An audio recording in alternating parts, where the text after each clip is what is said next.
माँ, माँ। अरे क्या माँ माँ कर रहा है? बकरी का बच्चा है क्या? अरे माँ, मजाक छोड़ो। मुझे फाइनली वो मेन चौराहे वाली दुकान मिल गई है।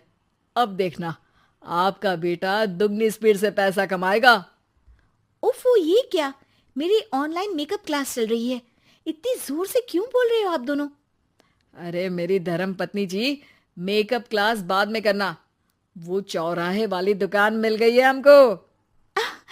अरे वाह! रुको, मैं अपनी माँ को फोन लगाकर बता देती हूँ।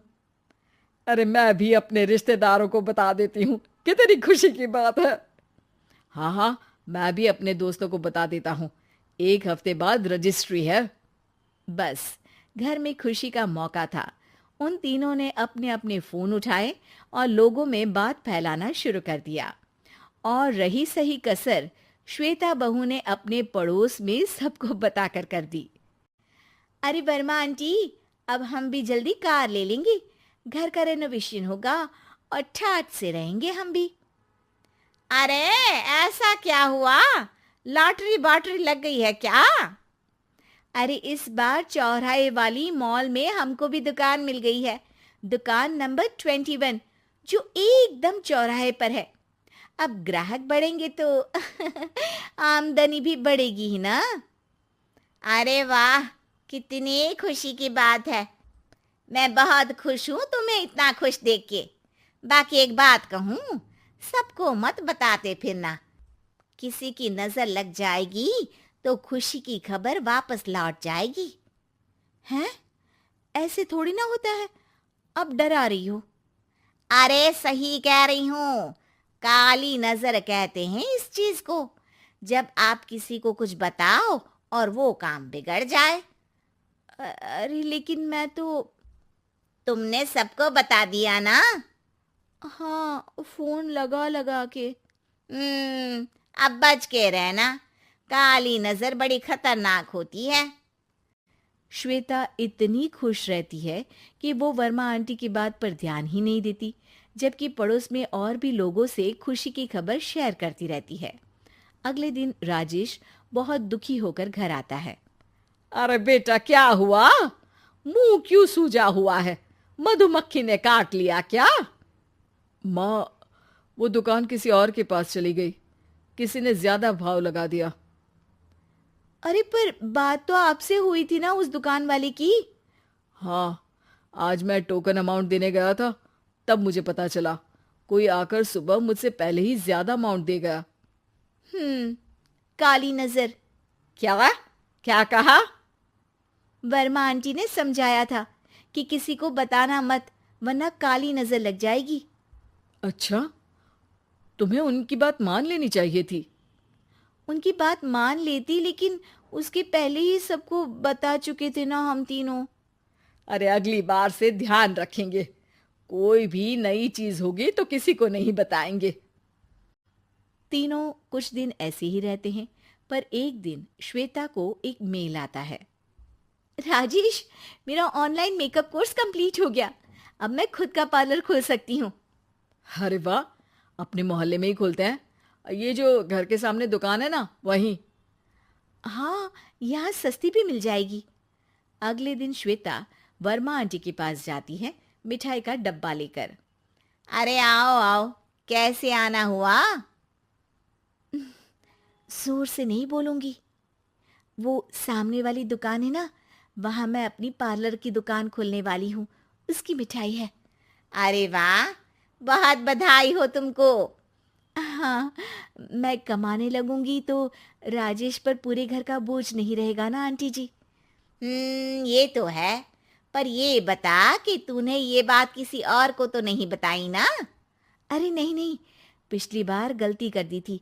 काली नजर लगी किसी की और राजेश के हाथ से वो दुकान चली गई थी। सबको मत बताना। चलो मैं चलती हूँ, कल दुकान की बात करने भी तो जाना है। अगले दिन श्वेता दुकान के लिए मालिक से बात करने जाती है। अरे लेकिन दुकान तो हम कल रात को ही किसी को दे चुके हैं। कल ही? हाँ, कल ही। 2 दिन बाद कोई यहाँ पार्लर भी खोल लेगा। अब कहीं और दुकान देख लीजिए। अरे पर हमको भी तो पार्लर ही खोलना था। हाँ भाई, एक ही दुकान है, आधी आधी तो नहीं दे सकता ना मैं। राजेश और श्वेता घर पर हताश होकर आ जाते हैं। इस बार तो किसी को बताया भी नहीं था, अब किसकी काली नजर लग सकती है? सुनो, तुमने माँ को बताया था क्या? अरे कैसी बात कर रही हो, माँ की नजर थोड़ी ना लगेगी। पक्का तुमने किसी को नहीं बताया था ना?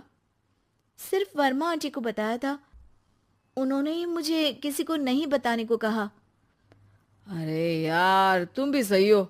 मेरी माँ को नहीं बताने को कह रही हो, पर वर्मा आंटी को बताना तुम्हें जरूरी लगा। अरे वर्मा आंटी ने ही तो काली नजर के बारे में बताया था ना, वो हमेशा हमारा भला ही तो चाहती है। मेरी माँ भी हमारा भला ही चाहती है। अरे पर चिल्ला क्यों रहे हो? बात नहीं कर सकते क्या आराम से? नहीं आता हो आराम से बात करना, और करना भी नहीं चाहता हूं मैं। दुकान जाने का दुख गुस्से में बदल गया था और राजेश और श्वेता में बात बंद हो गई थी।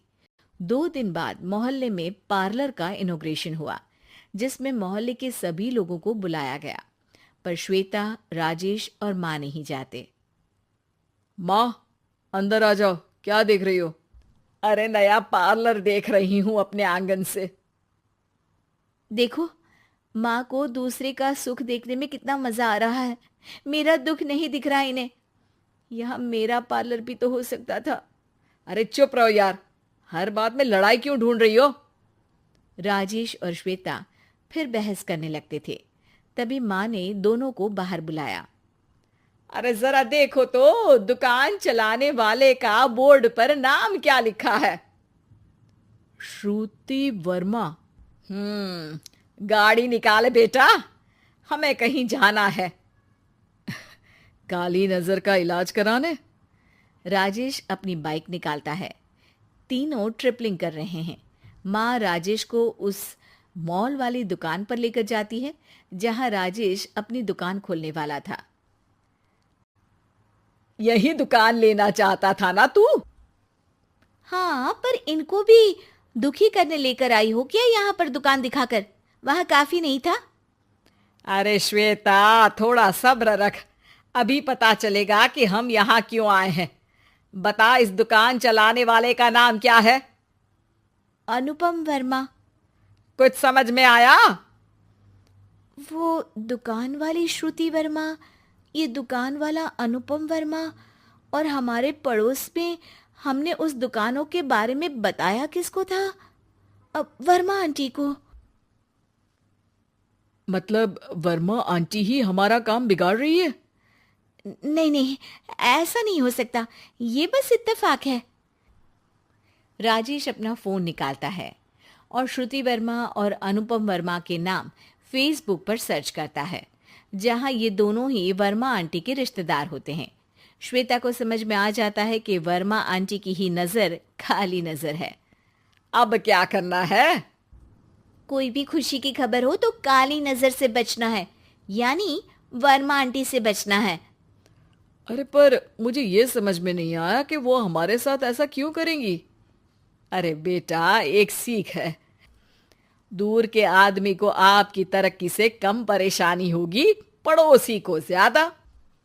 दोनों माँ की बात में हामी भरते हैं और अगला काम चुपचाप करने की कसम खाते हैं, ताकि आगे से वर्मा आंटी कोई काम ना बिगाड़ सके।